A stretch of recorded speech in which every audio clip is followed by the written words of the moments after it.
Bonjour, bienvenue à toi aujourd'hui. Aujourd'hui, on retrouve dans la liturgie la fête de deux belles saintes. Je dirais, au lieu de dire des grandes saintes, je dirais des très belles femmes. Sainte Marguerite d'Écosse et Sainte Gertrude. Je vais t'en parler un peu, puis après, je pense que l'évangile du jour de Zachée, on va le comprendre encore mieux que jamais. Évidemment que je vais lire quelques notes parce que je ne les connais pas par cœur, mais je les connais un peu avec le cœur, surtout Sainte Gertrude. Sainte Marguerite d'Écosse, elle est née le 16 novembre en Hongrie, 1046. Alors, ça fait longtemps. Et elle était l'épouse du roi d'Écosse, Malcolm III. Ils ont eu ensemble 8 enfants. On dit que le roi était un peu rustre, mais par contre, avec toute sa charité, avec toute sa bienveillance, elle a eu le tour avec son mari. Et tout en veillant avec beaucoup d'amour à ses responsabilités de mère et de famille nombreuse, elle participe activement à la conduite des affaires du royaume. Et c'est pour ça qu'on parle d'elle comme une grande femme de charité, parce que dans le royaume, évidemment qu'il y avait des gens à l'aise, mais il y avait aussi des gens pauvres. Et elle veillait toujours sur eux. Par son charme et sa patience, elle a eu une influence bénéfique sur le roi. Un homme brave, mais comme je te disais, un peu frustre. La reine Marguerite s'emploie à resserrer les liens entre l'Écosse et Rome. Elle se dévoue inlassablement aux œuvres caritatives et réforme la vie religieuse dans l'esprit de Cluny. Elle connaîtra à la fin de sa vie une terrible épreuve. Son époux et son fils sont morts dans la défaite d'Alwick et la reine est morte de chagrin quelques jours après. Un cœur sensible, un cœur qui a aimé. Elle est morte d'amour. Et il y a aussi la belle Sainte Gertrude qui était une Allemande et qui est reconnue, ça c'est plutôt rare, elle est reconnue sainte dans l'Église catholique et aussi dans l'Église épiscopalienne. Elle a été à l'origine elle a été une des initiatrices de la dévotion au Sacré-Cœur de Jésus, une dévotion qui nous tient bien à cœur au Message Lumière. Elle est un des grands noms des mystiques du Moyen Âge et de la littérature. Elle est entrée chez les moniales cisterciennes à Efta, en Saxe, et elle était très, très cultivée. Très jeune, elle apprenait facilement à l'école et elle était de toutes les sciences, la philosophie, la littérature, jusqu'à temps qu'un jour, le Seigneur l'interpelle beaucoup, comme s'il la voulait tellement tout à lui. Et elle a vécu une grande conversion. Et elle a dit, à partir de ce jour-là, ses lectures ont été de la parole de Dieu, des pères de l'Église.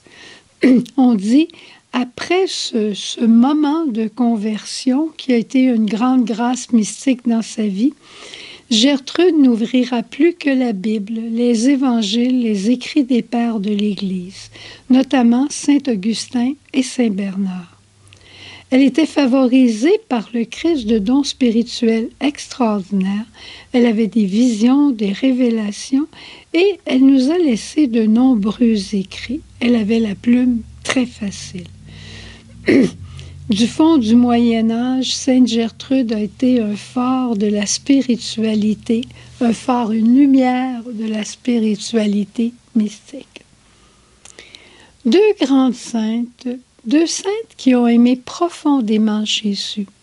Et quand on regarde aujourd'hui dans l'Évangile avec Zachée, on voit qu'il y a une parole importante, il y en a beaucoup, mais une parole qui a retenu mon attention, c'est quand Jésus dit à Zachée, « Aujourd'hui, le salut est entré chez toi. » Jésus est entré dans la maison de Zachée, il est entré dans le cœur de Zachée et Zachée a vécu une conversion fulgurante. Il disait, je vais donner la moitié de mes biens. Ailleurs, on dit qu'il a donné presque tous ses biens. C'était pas un mouvement de charité qui venait parce qu'il avait vu la misère des autres. C'est que Dieu est entré dans son cœur et Dieu est don total de lui-même. Alors, il ne pouvait pas faire autrement que de laisser Dieu se donner à travers lui. Il ne se donnait pas à une œuvre, mais il accomplissait l'œuvre de Dieu qui est la charité. Alors, je me dis aujourd'hui, si toi et moi, nous voulons grandir dans la charité, faisons comme les grandes saintes dont je viens de te parler. Donnons notre cœur à Jésus, demandons-lui de venir l'habiter, de l'habiter de son amour, de son feu de charité, et de ce feu de charité, nous aimerons et nous aimerons nos frères.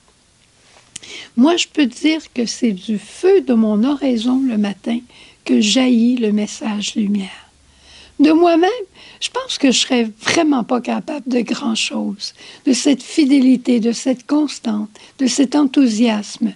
Mais le feu, l'enthousiasme, l'amour de Jésus, ça, c'est la source véritable.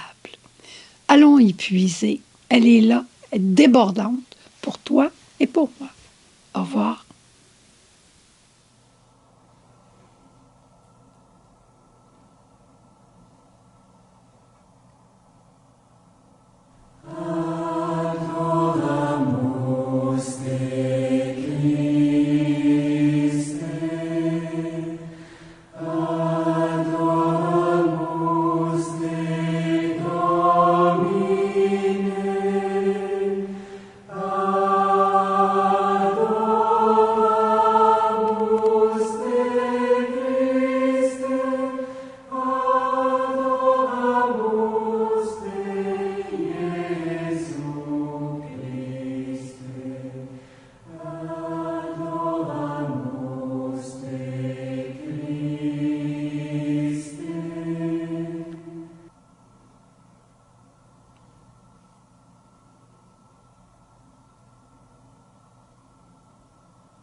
Toi l'Immaculée, revêtue de la gloire de Dieu,